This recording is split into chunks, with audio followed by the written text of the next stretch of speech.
Hi guys, what is up? It's girl Karen, aka cakedbybabyk, and welcome back to my channel. We have a ton of stuff to go through. We're rating every single thing that I tried in the month of September, so let's go ahead and get started.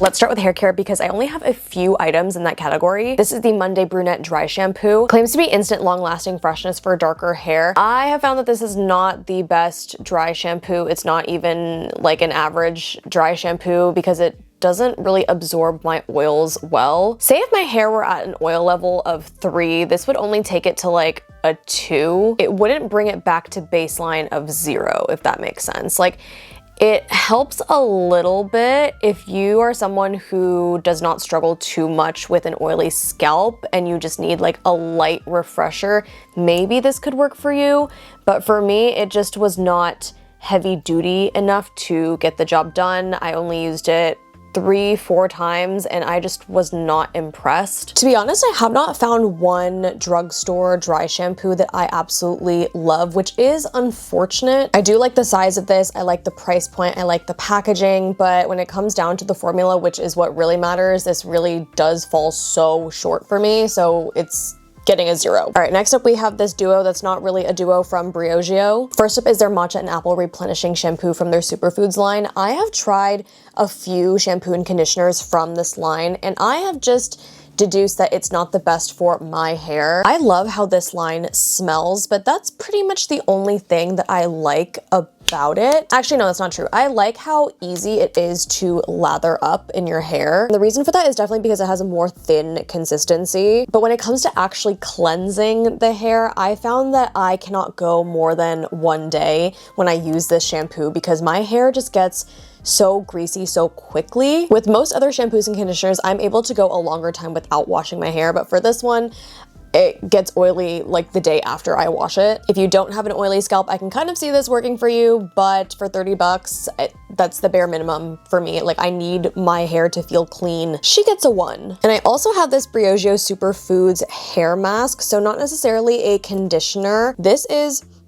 their acai and passion fruit mask. I really like the way this smells, though I would understand if people were to argue that it smells synthetic. As y'all can see, I've used a good amount of this, and I started using this as a conditioner when I started using the shampoo. Now, I'm keeping in mind that it already says a lightweight hydration hair mask, and I have pretty easy to manage hair, and I have found that even this just does not get the job done for me. Personally, I need a little bit more hydration for my strands. I like how it doesn't weigh my hair down, but in the same vein, it doesn't give enough hydration, so I feel like this is one of the products that if I were to finish it, it's fine. If I were to not finish it, it's also fine, so I'm giving her a 1. All right, moving on to skincare and body care. Let's start with the body. I only have one item for the body, and it is the Naturium Perfector Salicylic Acid Body Wash. Y'all know that I love the Naturium Glow Getter Body Wash down into the ground.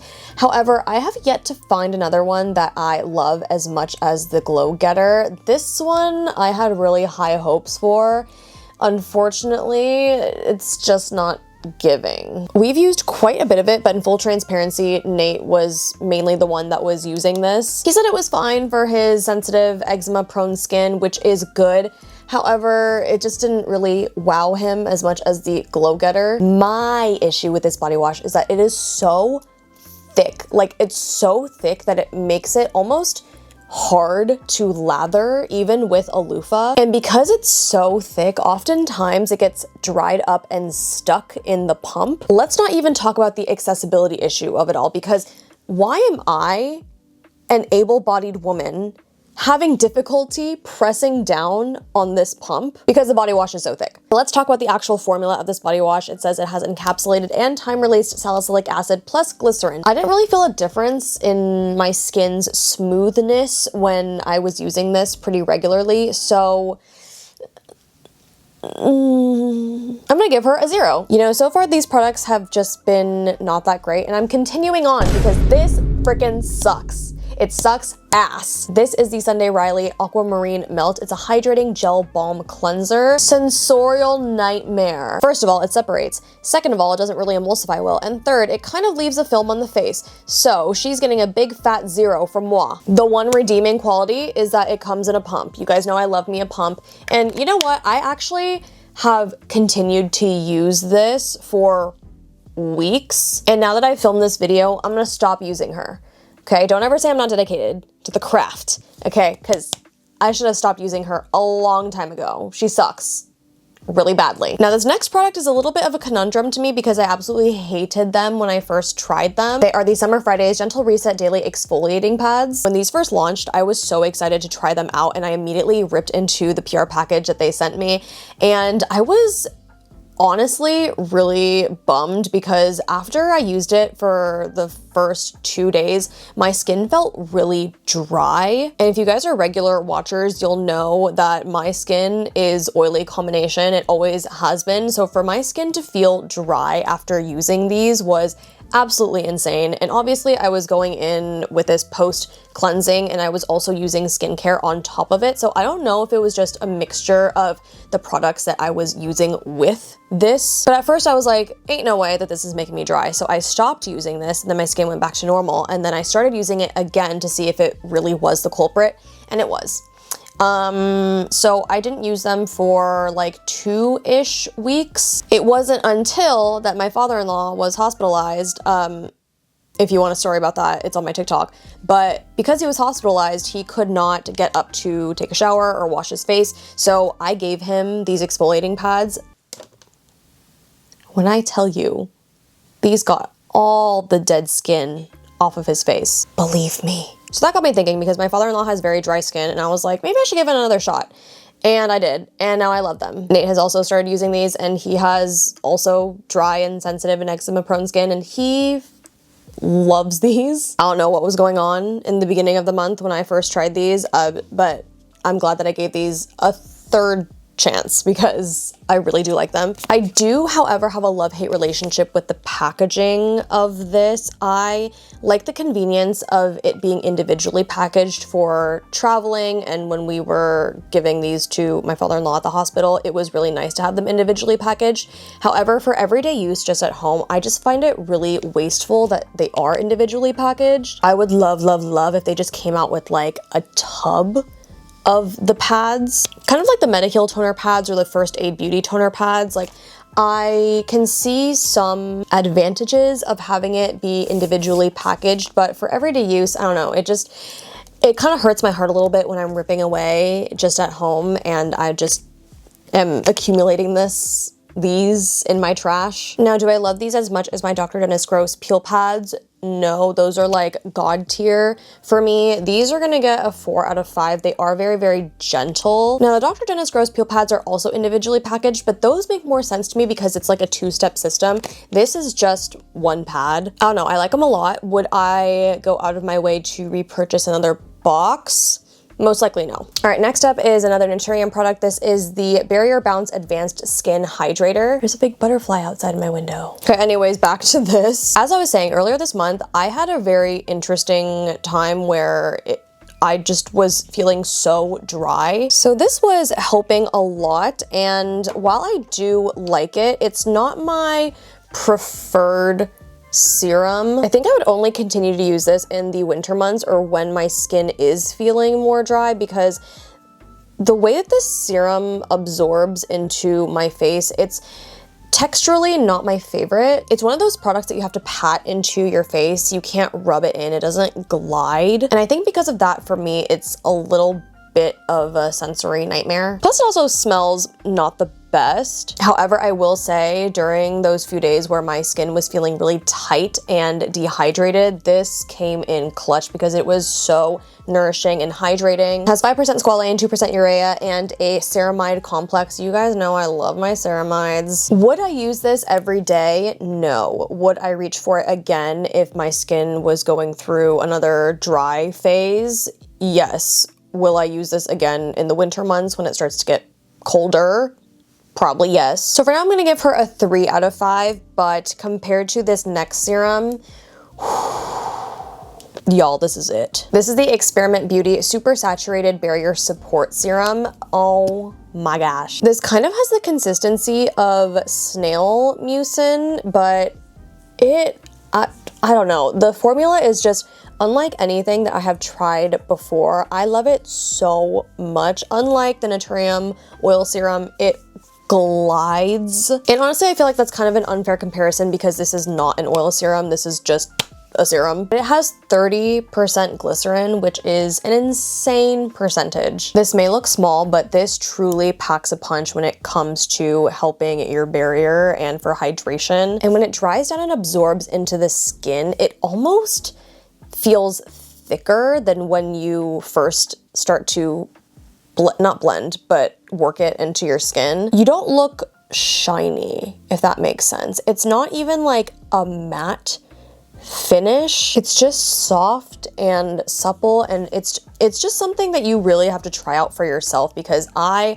cannot adequately put into words how this feels and absorbs into the skin. Again, it's unlike any skincare serum that I have tried before. My skin feels so juicy when I use this. 5 out of 5. All right, next up we have the makeup portion of this video, which is going to be a doozy. Does this even count as makeup? Honestly, no, but I just don't know what other category to put this in. This is the Ardell Brow Lamination Kit. I have mixed feelings about this. I've only used it once, and I will link the video in which I used it in the description. It was pretty easy to use, but the results I'm kind of iffy about. One brow turned out well, the other brow was kind of Would I use it again? Yes. The whole reason why I used this was because Nate and I were going on a cruise and I just didn't want to worry about my brows.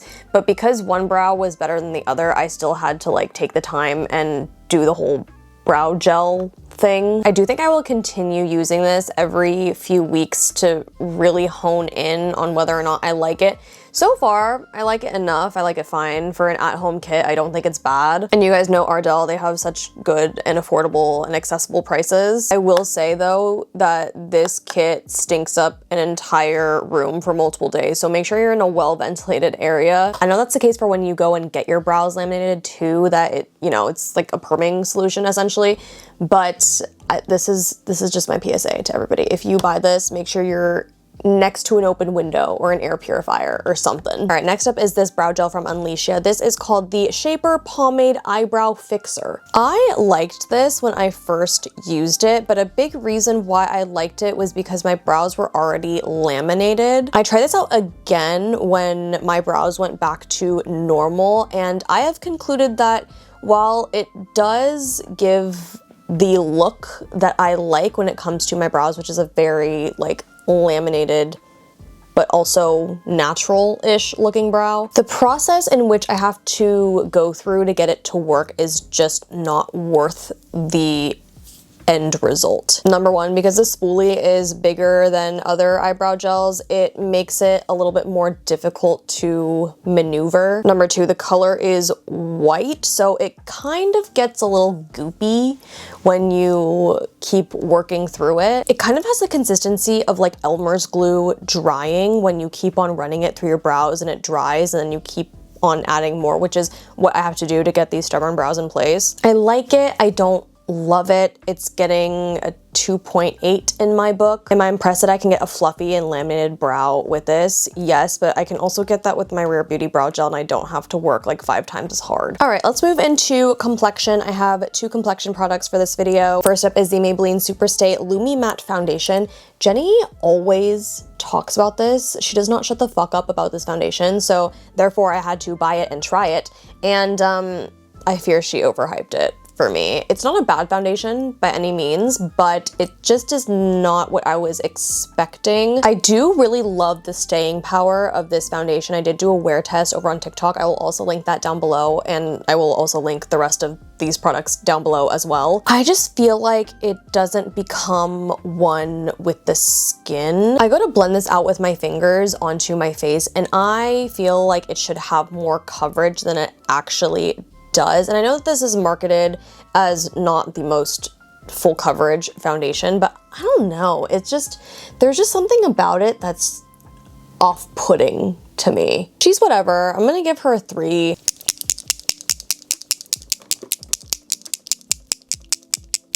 Why do I have to shake this concealer so much? This is the L'Oreal Skin Ink Concealer, and I absolutely hate this shit. Number one, it is so thin. The consistency is so thin to where I'm like, okay, how does this cover up anything? Because I'm literally blending and dabbing this into the air. It feels almost like an oil. That's how thin it is. That's how like slippy it is. I don't know, y'all.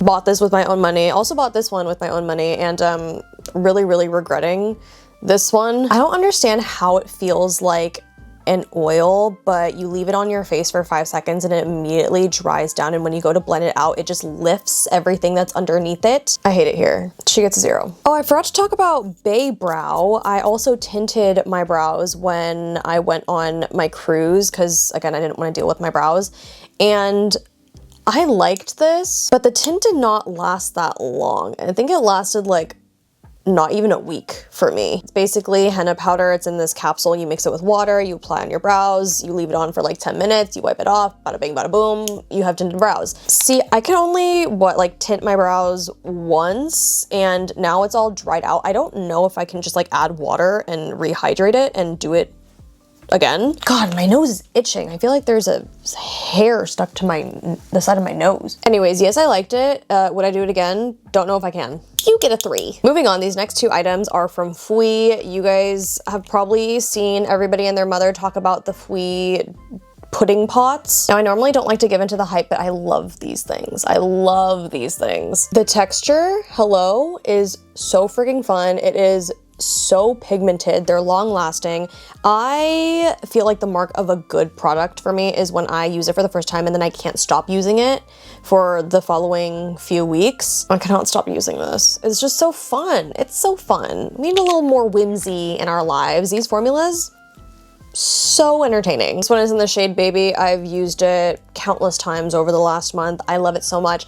Cannot really say the same for this one. This is the Glowy Jelly Pot, and I don't really like this one because all of my hair sticks to it. It's a really thick formula, and I don't know, just whenever I apply it onto my skin, it just feels like straight like Vaseline. I really like the look of it, but I just need it without the stickiness. So unfortunately she gets a 1. But on the opposite end of the spectrum, something I'm really loving are these contour sticks from Lunar Beauty. I have the shades Medium Sky and Tan Sky, and these are just so good. Just true contours in my opinion. There are 7 shades within this range. Creamy, beyond blendable, long lasting. It's not sticky. Manny, you really did the damn thing with these sticks. Okay, I'm gonna need like blush versions, a highlight version, a foundation version, please. I'm begging you, please let me have this. Anyways, I have this glitter palette from Unleasha, and I also have not been able to stop freaking using this. I have this on my eyes today. This palette has a bunch of different glitter and shimmer formulas. My favorite is this middle shade down here. They're just all so freaking fun, all different textures, all different formulas, and it just, I don't know, it just makes me doing my makeup that much more enjoyable. Like, I want makeup to be fun again. It's just so good. And even with the chunkier glitters, you don't need a glue because it's already kind of not sticky, it's not tacky, but it'll just automatically stick to your lids. It's just so good. They have glitters that are more chunky, ones that are more of a scattered light effect. 5 out of 5. Next are these lipsticks from Morphe. You guys know, once again, it's really difficult to impress me when it comes to lip products. These are good. They're not great, not horrible. It's just like a traditional bullet lipstick in my opinion. I do love the packaging though. I love how Skinny Legend they are. It feels pretty dense. It feels pretty high end. These are a more satin finish. They're not matte. They don't dry down. It's not transfer proof, but they are very pigmented. My personal issue with this range though is that none of the tones aside from this one really look good on me in my opinion. Now the lip liners that they relaunched, those are another story. I'm not including those in this one because it's just technically a repackaging of the old ones they had, and I absolutely loved those. These get a 3. And last but not least, we have the Juicy Lasting Tint from Romand. Again, this is one of the products that I have just been using non-stop. It gives like that perfect popsicle on a hot day look. And it smells so good. Listen, I really need to dive deeper into the K-beauty and all that the world has to offer, because these products,